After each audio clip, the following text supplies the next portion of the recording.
Ki ngā mauka, whakaroko kōrero. Kei te mihi, kei te mihi, kei te mihi.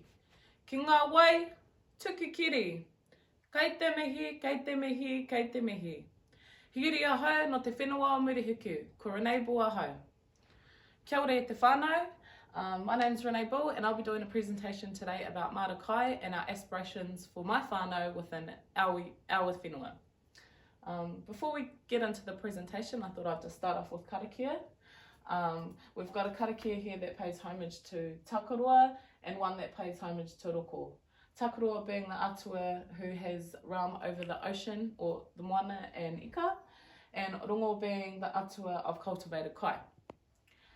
So I'm going to go through both karakia for the timatanga just to whakawātia our space before we get into it.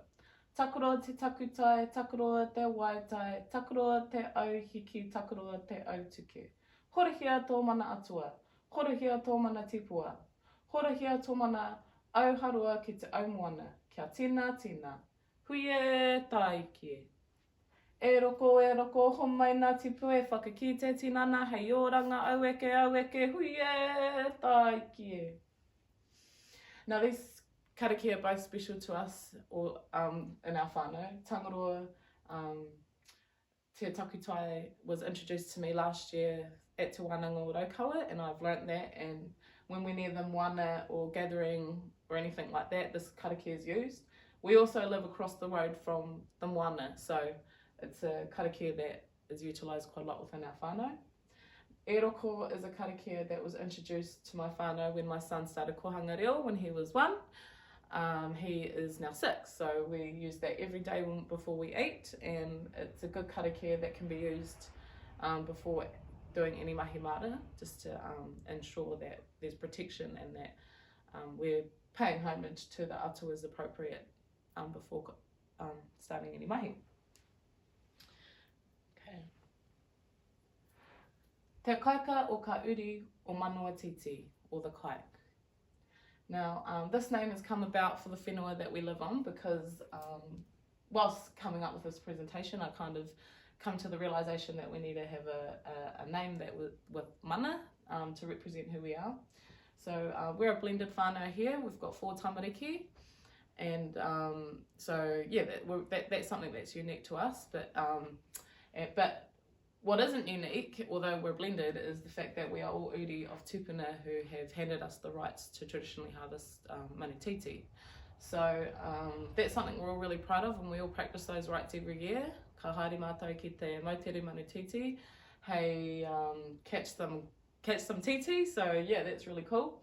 Mō tātou a mō ka uri a muri ake nei. This is a kaitahu whakatauki that speaks about making decisions for us now and for our descendants in the future and forever. So it's sort of about remembering that decisions that we make now will be in effect forever, and so it's a good whakatauki to use in this presentation when we talk about the themes of the kaupapa of food sovereignty and mana motuhake. Let me just slide over to the next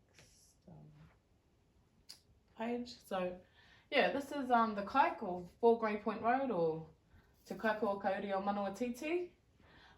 So we've got a 4-bedroom home here, 2 wood sheds, which one's over here and one's here. We've got 2 farm sheds, what are located out here, which at the moment is just used for storage. There's a skyline garage here. There's a watershed or a pump house just over here, and that's where all of our water's filtered. And then we also have a tunnel house along here, which you can't quite see in this photo, but yeah, so that is a bird's eye view of our property. There's obviously shade provided by these rākau and the whenua, depending on where the light's coming from. Yeah. So the next one is whenua and shelter. So our property is made up of 6.5 acres. It's not official, but there are somewhat like 3 sections that we sort of categorise our whenua into. So we've got the dwelling, which is this part here, which is fenced off with a gate in here. Then we've got the ripo, which is an area that I would eventually like to replant out with wetlands, sort of similar to what Murray had in his backyard here. This is what it looks like.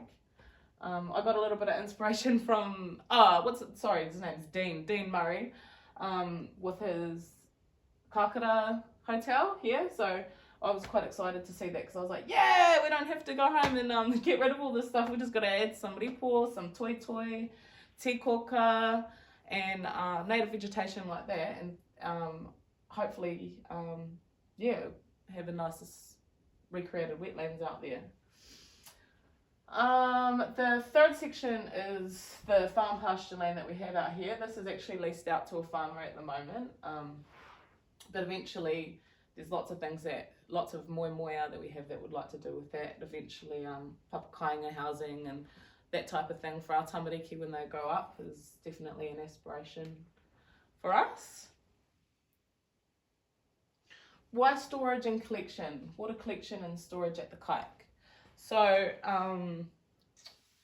so basically rainwater is collected via the roof here, and the runoff is stored in 2 main tanks in a concrete bunker under the deck. So the runoff comes down here into the tanks, but also there's a tank under here, a concrete bunker, that we can use this pump, plug it in, and it pumps water under a hose into these 2 tanks. Now, being from Southland, we don't often have problems with having water, but so this system works really well for us, and it actually meets the needs of a whānau of 6 efficiently. Permaculture design and the way that the whenua is actually laid out means that a lot of the water is taken in from the plants and all that too, meaning we obviously don't need to water them that often.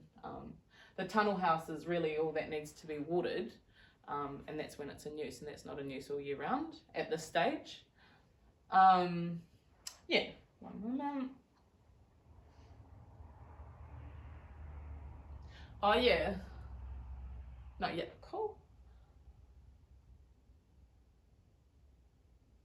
Next, so this one's about Māra and the site selection. So what our whakaaro was as a whānau is that since the tunnel house is already here, this would be a good place to create Māra, and the reason why we've chosen it as well is because it's close proximity to the whare, so it means that it's not way far away for us to where we decide that we actually can't be bothered going way out the back or anything. It's right there. There's a door right next to the site, so it's easy access. Tamanui Te Rawa rises in the east and sets in the west, so we spend a lot of time gazing out at Tangaroa and Hene Moana out here. There's a bit of a pure, a bit of release, there's a bit of cleansing, I guess, there's a way, like with the winds coming in here. You don't have to even get close to the one for you to actually feel the cleansing hose of Tāwhiri Mātia. But yeah, we often see it, so the sun comes in here in the morning time, which you can sort of see here, and then by the time it sets over here in the west, or even comes around in the afternoon, there's a shelter here, so by the time the sun's really heated up, the Māra will actually be sheltered by the whare, so that's another really cool thing. But also getting all that real awesome sunlight in the morning too, that really good morning sunlight for the Māra is something that's important as well. Right, Mahi Māra Kai. So our whānau have decided that implementing 2 raise, no dig, Māra Kai is the first steps towards moving towards Kai sovereignty for us. We would use untreated pellets lined with polythene to create a barrier for weeds. So what that basically means is pellets lined up along here and nailed in together, and just using any materials that we really can, even to keep that stuff together, because we want it as low cost as possible. So 2 of those will be set up here, along here. create a compost bin and one farm to enhance the soil and the Māra kai, and have a scrap bin in the kitchen. So that's what this is over here, is the compost over here. So one thing that I did sort of think about would be to ensure that the tamariki really get involved in this type of thing. Is our kitchen is here, and we've also got a door here that leads out here. So it's just a matter of having the food scraps there and having the tamariki take them out, and using that liquid gold that comes from the compost to enhance the soil for our Māra kai. Another thing actually that I should mention here is another reason why we've chosen to use the raised beds is because I've looked into on the Beacon, which is a GIS mapping system through Environment Southland, and I got a little bit of information basically that the soil is somewhat prone to waterlogging. So you can't really tell here, but the space is actually somewhat elevated as well. So if we've got a bit of elevation, plus it being raised, and all the good stuff's been put in, our grass clippings, and it's also got the polythene thing to keep the weeds out. I think that we should be pretty good there with the waterlogging, and just ensuring that that doesn't get too much water, which, I think that we've got a good plan for that. So that's that. Next slide. The type of hua that will be raised planted in the no-dig Māra kai will be crops eaten by the whānau regularly. So that's things like broccoli, lettuce varieties, red and green cabbage, carrots and herbs. The Māra will be checked weekly, and weeds will be placed on top of the soil. So what we're talking about here is a bit of weed management. So being out there, if you can't be out there daily when we're in our working lives, so you should be out there at least weekly. And it's just a matter of coming along here, grabbing the weeds that you see and just placing them back on top, and that will add nutrients to the soil. That's also that pest management, so that they're not continuing to grow. So it's also about making sure that you're actually being out there to be on top of that. Hei will be introduced to the waihi Māra kai to help with pest management. So I've got here, these are fences that will also be implementing pellet fences, and the reason for that is just to keep the hei contained, and they'll be allowed to just sort of plot around here freely and feast around the kākara, or the pest insects that might want to try eat our kai. At least they'll be on patrol around these areas. We've also got Halen, my partner. He has live rat and mouse traps throughout the property, so he periodically checks those just to ensure that rats and mice are just on the lower end of things. Also, another idea that I thought of was introducing a push mower to keep the grass down in this area. And the grass will then become mulch, so the idea behind that is to keep the grass low, again, having the tamariki be involved in that, just pushing the push mower, there's no need to empty it out, just leave the grass to lay there.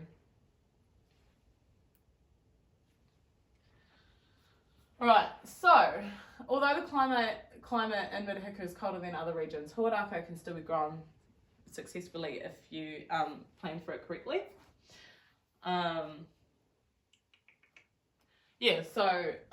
Stone fruit such as peaches and plums can be grown in warmer shaded areas. So in here is quite a lot of native vegetation and all that. So and then a couple of trees up here too. So there's definitely opportunities to plant these fruit trees in here so that it's still close to the Māra kai.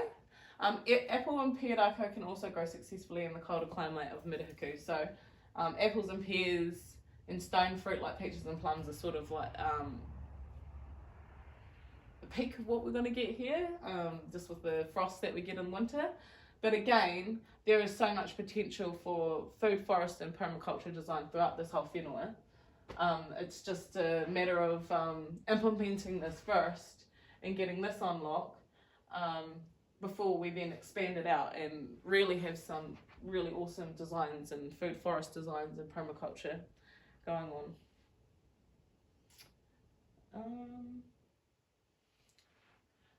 So that's my presentation for the day, and I hope that you guys enjoyed it. Yeah, nō reira, tēnā koutou, tēnā koutou, tēnā koutou katoa.